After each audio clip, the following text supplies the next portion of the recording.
आज मैं बात करने वाली हूँ एक धमाकेदार मूवी के बारे में जिसका नाम है एलियन कवेनेंट। और इसे आप प्रोमीथियस का सेकंड पार्ट भी मान सकते हो। और अगर आपने अभी तक प्रोमीथियस नहीं देखी है तो पहले उसे देख लो, क्योंकि ये मूवी उसी स्टोरी को आगे बढ़ाती है। अब स्टार्टिंग में हम एक कैरेक्टर को देखते हैं जिसका नाम है पीटर वेलेंट, जिसने एक ऐसा एंड्रॉइड रोबोट बनाया था जो अपने टाइम का सबसे ज्यादा एडवांस था। मतलब वो रोबोट एकदम इंसानों जैसा बिहेव करता था, खाना, सोचना, बोलना, हर चीज में।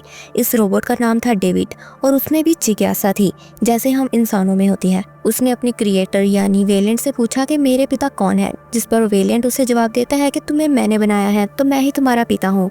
फिर डेविड ने एक और सवाल किया कि अगर आपने मुझे बनाया है तो आपको किसने बनाया। इस पर वेलेंट बोले कि ये सवाल सदियों से पूछा जा रहा है, लेकिन आज तक किसी को इसका परफेक्ट जवाब नहीं मिला, मगर उम्मीद है कि हम एक दिन इस सवाल का जवाब ढूंढ ही लेंगे। दरअसल ये पूरा सीन प्रोमीथियस मूवी की शुरुआत से भी पहले का है। यहीं से उस साइंस मिशन की शुरुआत होती है जिसमें वेलेंट इस रहस्य का पीछा करने निकलता है, और वहीं से शुरू होती है प्रोमीथियस की असली कहानी जो इस मूवी से पूरी तरह जुड़ी हुई है। अब मूवी हमें लेकर जाती है 11 साल बाद की दुनिया में, जहां एक स्पेसशिप धरती से 5 दिसंबर 2104 को निकलती है एक प्लेनेट की तरफ जिसका नाम है ओरिजिस 6, क्योंकि अब पृथ्वी पर पोल्यूशन इतना हो गया है कि इंसान वहां पर रह ही नहीं पा रहे और वो लोग एक नए ग्रह पर जाकर नई दुनिया बसाना चाहते हैं। इसके बाद हमें उस स्पेसशिप के अंदर का सीन दिखाया जाता है जहां ढेर सारे स्लीपिंग पॉड्स नजर आते हैं। इन पॉड्स में लगभग 2000 इंसान और करीब 1140 एम्ब्रियोस यानी अनबॉर्न बेबीज रखे हुए थे, जो बाद में ग्रो होकर इंसान का रूप लेंगे और एक नई जिंदगी की शुरुआत करेंगे। इस पूरे मिशन को मैनेज कर रहा होता है एक एंड्रॉइड जिसका नाम है वॉल्टर।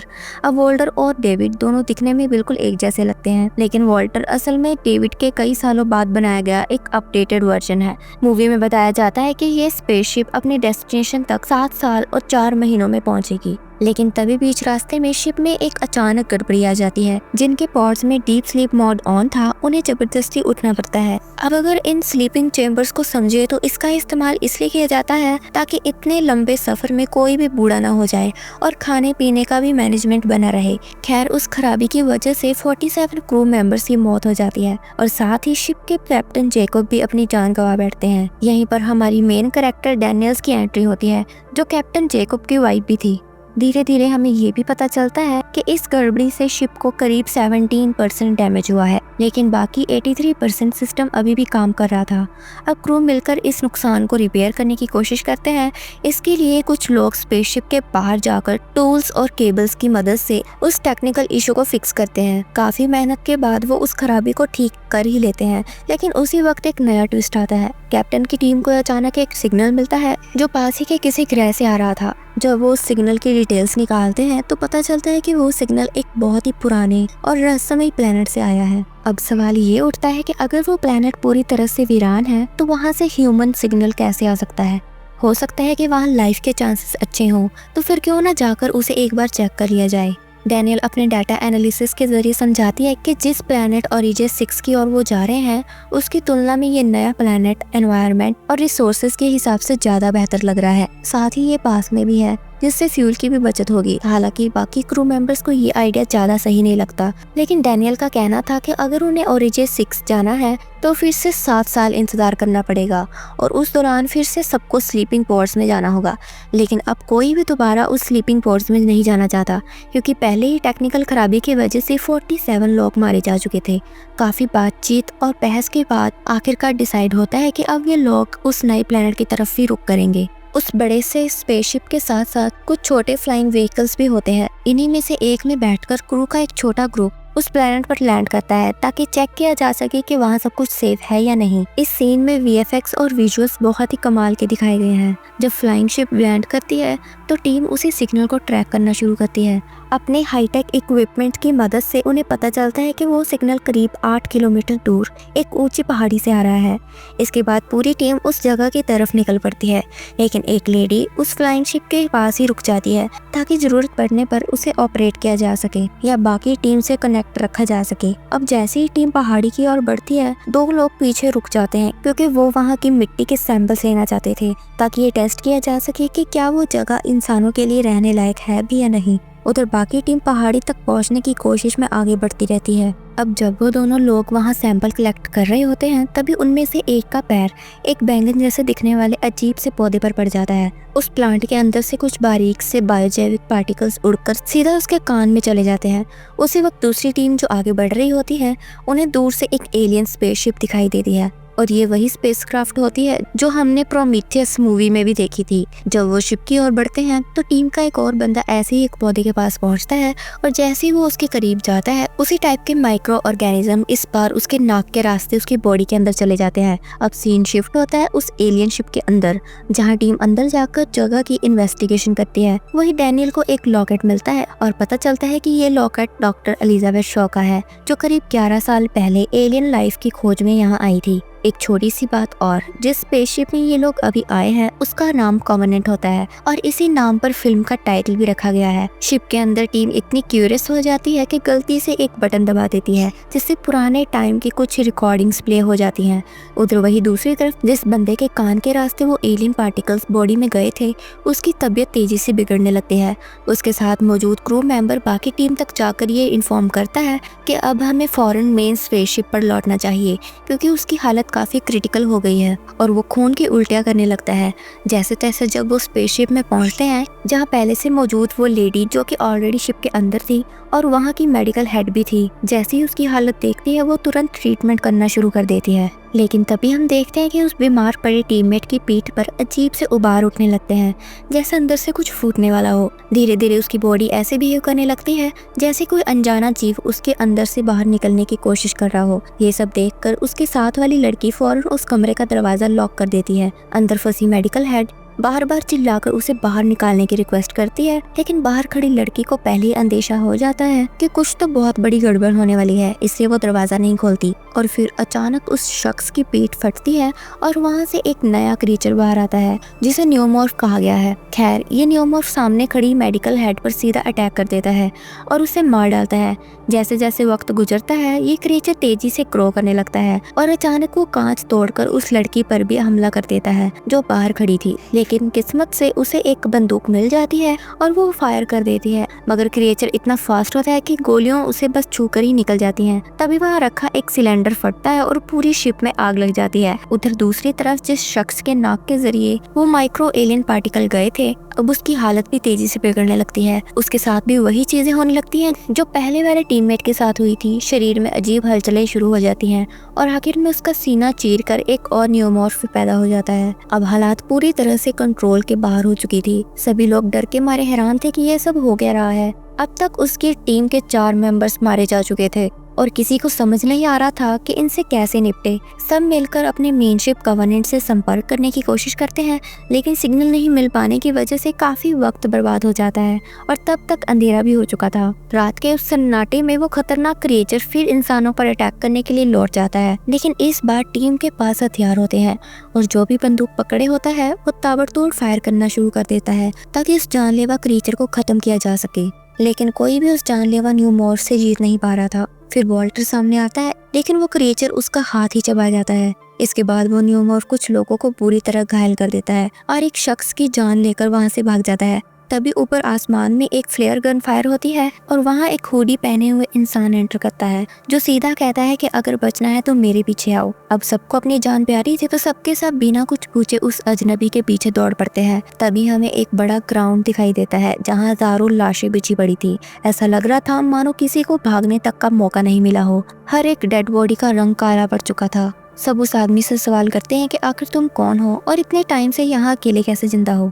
तभी वो आदमी अपना इंट्रोडक्शन देना शुरू करता है और हमें पता चलता है कि वो कोई और नहीं बल्कि पिछली फिल्म प्रोमीथियस का ही एंड्रॉयड रॉबर्ट डेविड है। डैनियल उससे पूछती है कि ये सब हुआ कैसे, इतने लोग मरे कैसे। तब डेविड उसे बताता है कि वो इतनी स्पीड में यहाँ पहुंचे थे कि वो अपनी स्पेसशिप को संभाल नहीं पाए। तभी इंजीनियर्स द्वारा बनाया गया एक ब्लैक गो यानी बायोलॉजिकल वेपन गलती से इन लोगों पर गिर गया, जिसकी वजह से यहाँ की प्रजाति का विनाश हो गया। हाँ, लेकिन ये चीज पेड़ पौधों और पानी को नुकसान नहीं पहुंचाती। लेकिन किसी भी जिंदा जीव को बर्बाद कर दे रही है। और जो सिग्नल इन लोगों को मिला था वो भी किसी और ने नहीं बल्कि डेविड ने ही भेजा था। जाते वक्त डेविड वॉल्टर से कहता है कि कैसे हो भाई, क्योंकि आखिरकार वॉल्टर भी एक एंड्रॉइड रोबोट ही था। ये सुनकर वॉल्टर थोड़ा इमोशनल हो जाता है और डेविड के पीछे चल पड़ता है। डेविड उस अपने बनाए हुए क्रिएशन दिखाता है। वहाँ पर उसका एक सीक्रेट लैब वाला कमरा था जिसमें उसने पिछले 16 सालों में जो भी एक्सपेरिमेंट किए थे उनकी डिटेल हर दीवार पर भर रखी थी। साथ ही डेविड वॉल्टर को बताता है कि जिस इंसान ने हमें बनाया था यानी पीटर वेलेंड ने, वह उनके साथ था और उनके फर्स्ट प्रोजेक्ट का हिस्सा था। उन्होंने मुझे बनाया। जिस पर वॉल्टर कहता है कि ये तो कमाल की बात है, इंसानों ने हमें क्रिएट किया ताकि आज हम उनकी हेल्प कर सकें। लेकिन डेविड का मानना कुछ और ही था। उसका साफ कहना था कि हम इंसानों से कहीं ऊपर है, उनसे ज्यादा स्मार्ट, पावरफुल और क्रिएटिव भी। हम तो ऐसी चीजों के बारे में सोच सकते हैं जिनके बारे में इंसान सोच भी नहीं सकते। वहीं दूसरी ओर वॉल्टर की सोच एकदम अलग थी। उसका कहना था कि डेविड जैसे जटिल और अनकंट्रोल्ड रोबोट को देखकर ही इंसानों ने हमें बनाया, जो सिर्फ इंस्ट्रक्शन फॉलो करे, ना कि खुद को इंसानों से ऊपर समझे। तभी डेविड बोलता है कि चलो मैं तुम्हें कुछ दिखाता हूँ। और यहीं पर हमें एक फ्लैशबैक देखने को मिलता है जहाँ हम उन इंजीनियर्स को देख पाते हैं जिन्होंने इंसानों, प्रीडेटर्स, एलियंस और इस प्लेनेट की बाकी लाइफ को बनाया था। मगर अब ये इंजीनियर्स अपने खुद की बनाई हुई नस्ल यानी इंसानों से नाराज हो चुकी है और उन्हें मिटाने के लिए उन्होंने अपने स्पेसशिप में ब्लैक गून नाम का खतरनाक बायोलॉजिकल वेपन स्टोर कर रखा था। डेविड ने ये सब अच्छे से समझ लिया था। उसे लगने लगा कि अगर सबसे बड़ा रचनाकार वही है जिसने हमको बनाया, तो अगर वो उन सबको खत्म कर दे तो सबसे बड़ा क्रिएटर वही बन जाएगा। यही रीजन था कि उसने अपने स्पेसशिप में पड़े बायोकेमिकल वेपन यानी कि ब्लैक गैस को पूरे शहर पर गिरा दिया और देखते ही देखते सभी जिंदा लाश बन गए। फिर सीन दोबारा प्रेजेंट में दिखाया जाता है जहां वॉल्टर को एलिजाबेथ शॉ की कब्र दिखती है। वो डेविड से पूछता है कि उसके साथ आखिर हुआ क्या था, तो डेविड उसे एक सीक्रेट रूम में लेकर जाता है और बताता है कि वो सबसे बड़ा रचनाकार बनना चाहता है और मेरा सपना था कि मैं खुद से एक नई ब्रीड तैयार करूं, मगर इसके लिए मुझे एक इंसान की बॉडी चाहिए थी और इसलिए मैंने एलिजाबेथ के शरीर पर अपने एक्सपेरिमेंट किए। लेकिन दिक्कत ये थी कि एक बॉडी से सिर्फ एक हाइब्रिड ही बन सकता था, मगर मुझे ज़्यादा की तादाद चाहिए तो मुझे ज़्यादा लोगों को अपना शिकार बनाना पड़ेगा। वहीं दूसरी तरफ हम देख पाते हैं कि जो टीम मेंबर बचे थे वो अपनी स्पेसशिप कॉवेनेंट से फिर से कांटेक्ट करने की कोशिश करते हैं और उन्हें ये मैसेज देना चाहते थे कि हम सभी काफ़ी ज़्यादा मुसीबत में हैं। हमारी टीम के कई लोग मर चुके हैं और बाकी जख्मी हैं और जितना जल्दी हो सके कोई दूसरा स्पेसशिप भेजिए हमें रेस्क्यू करने के लिए। लेकिन उस वक्त वहाँ पर बहुत तेज बारिश हो रही थी जिसकी वजह से उनका कनेक्शन शिप से नहीं हो पा रहा था। इसी बीच चुपके से वो खतरनाक क्रिएचर भी वहाँ पहुँच जाता है। दरअसल ये वही न्यूमॉर्फ था जिसे डेविड ने खुद अपनी लैब में बनाया था, एकदम नई तरह की जीव संरचना। डेविड चाहता था कि ये क्रिएचर उससे कनेक्ट करे, उसकी हर बात माने और पूरी तरह से उसके कंट्रोल में रहे। लेकिन तभी वहाँ कैप्टन पहुँच जाता है और वो डेविड से पूछता है कि आखिर ये तुम क्या कर रहे हो, ये वही जानवर है जिसने हमारी टीम के कई लोगों को मार डाला। डेविड उससे कहता है कि रुको, इसे मत मारना, मैं इसे कंट्रोल कर सकता हूँ। वो धीरे धीरे उस क्रिएचर की तरफ बढ़ता है और हम भी देखते हैं कि वो न्यूमॉर्फ वाकई डेविड को कुछ नहीं कहता। कैप्टन हैरान हो जाता है और पूछता है कि ये सब कैसे पॉसिबल है, जिस पर डेविड उसे बताता है कि मैं इससे सांसों के जरिए कनेक्शन बना रहा हूँ ताकि इसे एहसास हो सके कि मैं इसके लिए खतरा नहीं हूँ। धीरे धीरे ये मेरी बात मानने लगेगा। मगर कैप्टन को अच्छी तरह पता था कि वो कोई नॉर्मल जानवर नहीं है बल्कि एक खतरनाक जीव है, इसलिए वो बिना वक्त गवाए फायर कर देता है और न्यूमॉर्फ वहीं पर खत्म हो जाता है। डेविड गुस्से में चिल्लाता है कि आखिर तुमने इसे क्यों मार दिया, और यहीं से कैप्टन को शक होने लगता है कि डेविड जरूर कुछ छुपा रहा है। वो तुरंत गन पॉइंट पर डेविड से पूछता है कि मुझे सब कुछ सच सच बताओ कि आखिर तुम इतने सालों से इस प्लेनेट पर कर क्या रहे थे। तब डेविड उसे अपने साथ ले जाता है और काले रंग के उस ब्लैक गो की बात करता है। वो बताता है कि ये बायोलॉजिकल केमिकल हर बार अपने रूप बदल लेता है, कभी इंसानों को खतरनाक मॉन्स्टर बना देता है तो कभी उनके शरीर से ही नया क्रिएचर बाहर निकाल देता है। और अब डेविड का प्लान है कि इस ब्लैक गो की मदद से एक बिल्कुल नई हाइब्रिड तैयार करने का, जिसमें उसे कैप्टन की हेल्प चाहिए। तभी हम देखते हैं वहाँ पर मौजूद बड़े बड़े उन अंडों को जो अब खुलने ही वाले थे। लेकिन कैप्टन पूछता है कि ये सब आखिर हो क्या रहा है, तो डेविड कहता है कि बस थोड़ी देर का इंतजार करो, सब कुछ क्लियर हो जाएगा। और तभी हम देखते हैं कि उन अजीब अंडों में से एक खुलता है और उनमें से निकला हुआ फेसहगर अचानक कैप्टन के चेहरे पर चिपक जाता है। कुछ वक्त बाद जब कैप्टन होश में आता है तो वो कंफ्यूज होकर डेविड से पूछता है कि आखिर मेरे साथ ये हुआ क्या, जिस पर डेविड उसे बताता है कि तुमने एक नए एवोल्यूशन की शुरुआत कर दी है। और तभी कैप्टन का शरीर अंदर से फटने लगता है कुछ ही सेकंड्स में एक नया हाइब्रिड मॉन्स्टर बाहर निकलता है जिसे हम हाइब्रिड ज़ीनोमॉर्फ कह सकते हैं, जो पुराने जीनो और न्यूमॉर्फ दोनों से कई गुना ज्यादा घातक था। उसी वक्त वहाँ वॉल्टर भी पहुंच जाता है और हमें एलिजाबेथ शॉ की बॉडी मिलती है जो बुरी हालत में पड़ी थी। यहीं पर वॉल्टर को रियलाइज होता है कि जो कब्र उसने देखी थी वो फेक थी और स्पेसशिप से गिरा हुआ ब्लैक गू भी कोई एक्सीडेंट नहीं था, बल्कि डेविड ने जानबूझकर ऐसा किया था। उसका मकसद खुद को सबसे बड़ा क्रिएटर साबित करना था, इसलिए उसने पूरी नस्ल को ही तबाह कर डाला। इसी बात को लेकर वॉल्टर और डेविड के बीच जबरदस्त फाइट शुरू हो जाती है। दूसरी तरफ हम डैनियल को देखते हैं जिसे अब अच्छे से समझ आ गया था कि ये प्लेनेट पूरी तरह से खतरे से भरा है। कहीं से भी कोई भी मॉन्स्टर निकलकर इंसानों को बस मारने पर ही तुला हुआ है। मतलब यहाँ से निकलना अब जरूरी हो चुका था। टाइम धीरे धीरे बीतने लगता है और बारिश वाला मौसम धीरे धीरे क्लियर होने लगता है। साथ ही इनकी टीम को भी स्पेसशिप कॉवेनेंट से संपर्क मिल जाता है और उन्हें बचाने के लिए एक छोटा फ्लाइंग ऑब्जेक्ट लैंड करता है। लेकिन क्योंकि वॉल्टर और कैप्टन दोनों ही मिसिंग थे तो कुछ लोग उन्हें ढूंढने दोबारा उसी जगह पहुंचते हैं जहां वो हाइब्रिड बीस्ट अभी भी मौजूद था और उसे तो जैसे इंसानी शरीर का नया टारगेट मिल गया था। तभी कुछ और मॉन्स्टर भी पानी से बाहर आते हैं जिनके लिए इंसानों का शरीर सिर्फ एक नया एवोल्यूशन स्टार्ट करने का जरिया था। उधर फ्लाइंग ऑब्जेक्ट एक ओपन एरिया में लैंड कर चुका होता है जहां बचे हुए कुछ लोग जैसे तैसे वहां पहुंच जाते हैं और जान बचाने की कोशिश करते हैं। लेकिन वो दरिंदा हाइब्रिड उनका पीछा कहाँ छोड़ने वाला था, वो सीधा उनके पीछे लग जाता है। और अगेन इस मूवी के बेस्ट सीन्स दिखाए जाते हैं जहां हम देखते हैं कि डैनियल और न्यू हाइब्रिड जीनोमॉर्फ के बीच एक जबरदस्त फाइट शुरू हो जाती है। वो एक केबल से लटक जाती है और हाइब्रिड को धक्का देने की पूरी कोशिश करती है और काफी मेहनत मशक्कत के बाद वो इसमें सफल भी हो जाती है। अब सभी लोग तैयार थे उस फ्लाइंग ऑब्जेक्ट की मदद से अपनी शिप कॉवेनेंट में जाने के लिए। इसके बाद हमें कॉवेनेंट शिप का सीन दिखाया जाता है जहां पूरा माहौल शांत था और इन लोगों को लगने लगता है कि अब सब खतरा टल चुका है। मगर यही उनकी सबसे बड़ी गलती थी क्योंकि उस फ्लाइंग ऑब्जेक्ट से चिपक कर वो न्यू हाइब्रिड शिप में घुस चुका था और आते ही उसने शिकार करना शुरू कर दिया। डैनियल को ये समझ आ गया था कि अगर हाइब्रिड ऑरिजिस 6 प्लैनेट पर पहुंच गया तो वो बाकी सभी को मार डालेगा। इसी वजह से डैनियल एक ट्रैप तैयार करती है और स्पेसशिप के कचरे को नीचे फेंकने वाले बटन को दबा देती है। हाइब्रिड उसे मारने की कोशिश करता है लेकिन डैनियल के हाथ एक डिवाइस लग जाता है जिसकी मदद से वो ट्रक की सारी जंजीर खोल देती है। जैसे ही हाइब्रिड उस पर हमला करने ही वाला था तो वो उस ट्रक की चपेट में आकर मर जाता है। इसी के साथ एक बड़ी दुर्घटना भी टल जाती है। जब डैनियल अपनी शिप पर वापस लौटती है तो वो वॉल्टर से कहती है कि मुझे ऑरिजिस 6 पर पहुंचने के लिए 7 सालों तक जागना पड़ेगा, तो क्यों ना मैं भी स्लीपिंग चेम्बर में आराम कर लूं। लेकिन तभी व्यूवर्स को पता चलता है कि जो शिप पर एंड्रॉयड रॉबर्ट है वो वॉल्टर नहीं बल्कि डेविड था।